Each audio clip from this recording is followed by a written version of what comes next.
That's a big breaking है। और वो ये है कि प्राइम मिनिस्टर मोदी ने अनाउंस किया है G20 में कि जो G20 इंडिया डिक्लेरेशन है वो अप्रूव हो गया। That's a very big development. मैंने वो डिक्लेरेशन भी पढ़ा है और it's a very lengthy declaration जिसमें आप समझ लें कि कुछ 34 पेजेस का डिक्लेरेशन है। और इसमें तमाम ही मसले जो हैं दुनिया के वो अटैच किए गए हैं। दिल्ली इस टाइम पूरा सुना सजा हुआ है। वीडियोस वगैरह मैं देख रहा हूँ, इतना एक्साइटेड हूँ कि मेरा खुद दिल कर रहा है कि मैं आके मतलब जो है उस चीज को देखूं। क्योंकि आप G20 के हवाले से कहाँ जा रहे हैं इंडिया के इंटरनेशनल रिलेशंस हर गुजरते दिन के साथ? देखो महविश, इसके अंदर तो सबसे पहले जो करने वाली बात है वो ये है कि पाकिस्तान G20 का मेंबर नहीं है।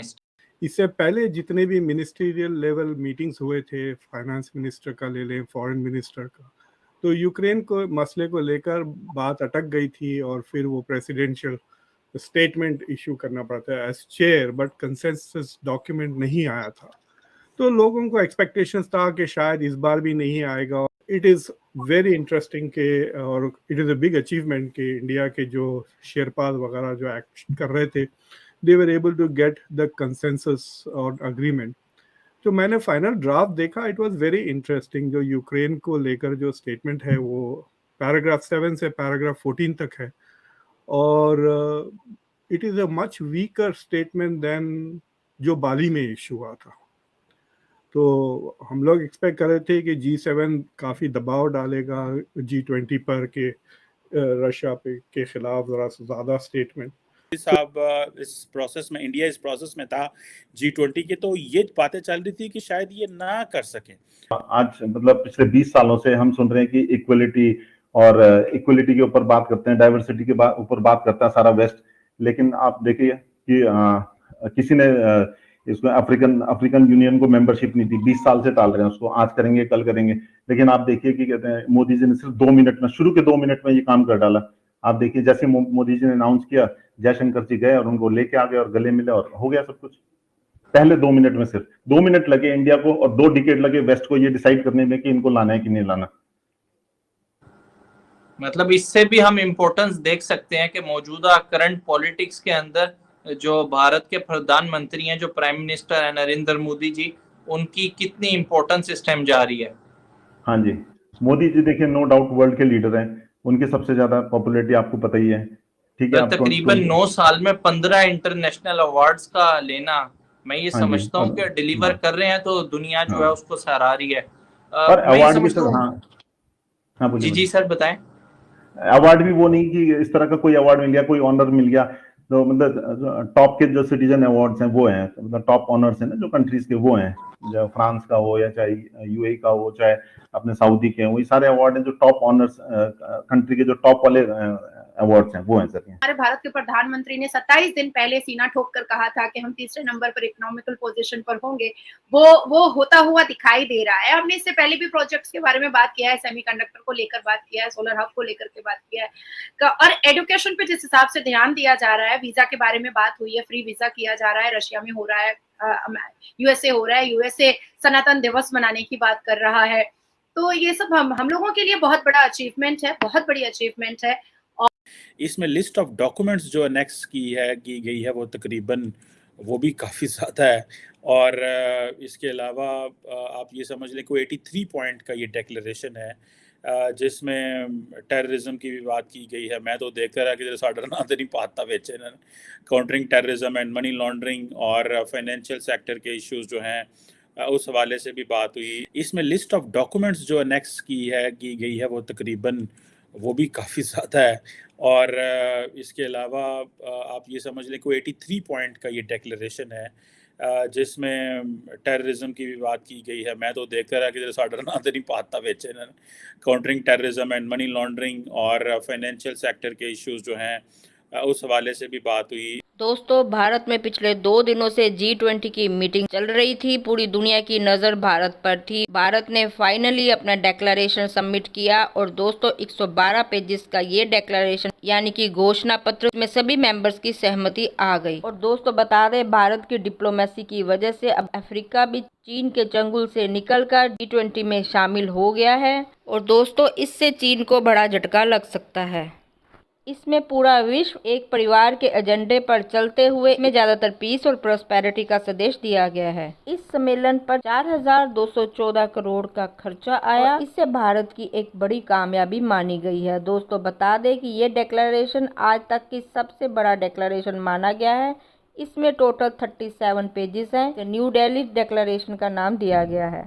दोस्तों ये सब देखकर पाकिस्तान को गहरा सदमा लगा कि इतने सारे मुस्लिम कंट्रीज, यहाँ तक कि अफ्रीका भी भारत के साथ शामिल हो गया है और पाकिस्तान अब अलग थलग पड़ चुका है। उसे किसी ने इनवाइट नहीं किया।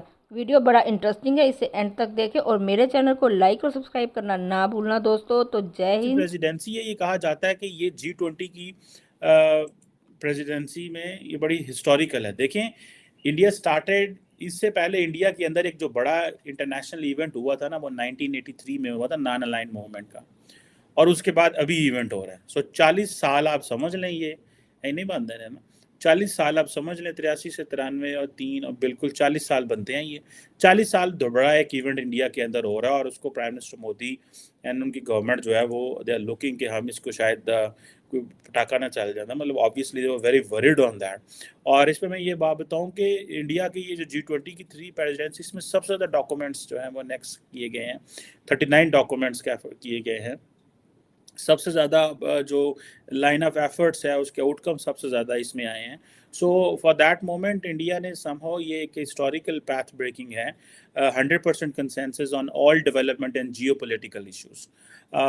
और ये जो जिसे कहते हैं ना कि जो दुनिया को पीस और प्रॉस्पेरिटी पे लेके चलना है, सो ये questions they have become very important. और मैं समझता हूँ कि ये एक वाकई इंपॉर्टेंट चीज़, और इसको प्राइम मिनिस्टर मोदी और उनकी जो टीम है उन्होंने काम तो काफ़ी किया है। और ये जैसे वो कहते हैं ना, किसी जगह भी इंडिया ने कंसेंसस नहीं पैदा हो रहा था, लेकिन ये कंसेंसस पैदा हुआ है। जो G20 के जो फाइनेंस मिनिस्टर्स की मीटिंग हो रही थी उसमें भी कंसेंसस नहीं पैदा हो रहा था। आपको पता है कि अफ्रीका जो है उसको भी शामिल कर लिया गया। और मैं आपको मज़े की बात बताऊँ, Mauritania, Tunisia, Somalia, Western Sahara, Algeria, Morocco, Niger, Comoros, Sudan, Libya, Djibouti, Senegal और कुछ और भी ममालिक हैं। ये सारे ये मुस्लिम पॉपुलेशन है, ठीक है जी। और जैसे for example Tunisia 99.9, so Africa सारा इसका हिस्सा नहीं है। African Union as a group जो है वो, जैसे सारा यूरोप नहीं है लेकिन यूरोपियन यूनियन जो है वो दैट इज़ देयर। सो मुझे ऐसा लगता है कि इंडिया ने एक लंबा छक्का मारा है, और वो छक्का इस तरह है कि जो अफ्रीका एज ए कॉन्टिनेंट है उन्होंने सारा घेर लिया, ठीक है। और India is getting into the Muslim world, India Muslim world के अंदर जा चुका है। और उसने अपनी वो जो हिस्टोरिकल उनका एक था ना कि यार नहीं असी तो नहीं है, वो एक पाकिस्तान ने एक जिसको किया हुआ था कि एक सावधान छूत करार देता हो उन्होंने कहा नहीं यार इन्होंने ना जाया जाए मुसलमाना दे कातल ने। What's going on in India, that's a different story. और प्राइम मिनिस्टर मोदी के ऊपर बड़ा प्रेशर भी है मुस्लिम मैनी वेस्टर्न कंट्री से। वैसे ये प्रेशर सारा तू नहीं लगता, मैंने तो कोई पिछों तो कोई प्रेशर नहीं है, मैं तो नहीं मानता है कोई पिछों प्रेशर है। एवं कहानियाँ ही होंदियां ने, बड़ा सख्त प्रेशर है जी, हम बातें कर रहे हैं। अगे वो अंदर बैठ के उनको परवाह ही नहीं करते यार, वो किसी के मुँह नहीं लगाते, वो किसी की जरूरत ही नहीं होती। वो कहते हैं यार ठीक है कर लेंगे, क्या हो गया, क्या मुसलमानों के साथ हम क्या कर रहे हैं। और वैसे भी अमेरिका ने अंडरस्टैंड कर लिया कि हमारा इंडिया के साथ जो ताल्लुकात है that is not on the basis of values. America India ताल्लुकात is on the basis of interest. Invigorating multilateralism is give more space to India and international institutions like G20, like in United Nations Security Council. The way President Biden in a joint communique of India and US इसमें कहा है कि हम India के साथ हैं, तो UN Security Council आओ साड़ा वोट ਤੁਹਾਡੇ ਨਾਲ मोदी साहब ਤੁਸੀਂ ਆਪਣਾ ਘਬਰਾਓ ਨਾ। एंड देन अब ये जो multilateral institutions and reinvigorating multilateralism means के ये जो मल्टीलैटरल इंस्टीट्यूशन है ना, इन्हें जान पाओ, इनको थोड़ा फोकस करो यार, ये क्या कर रहे हैं आप लोग। सो मुझे ऐसा लग रहा है कि प्राइम मिनिस्टर ऑफ इंडिया जो है उन्होंने काफ़ी चीज़ें करवा ली हैं और कर ली हैं।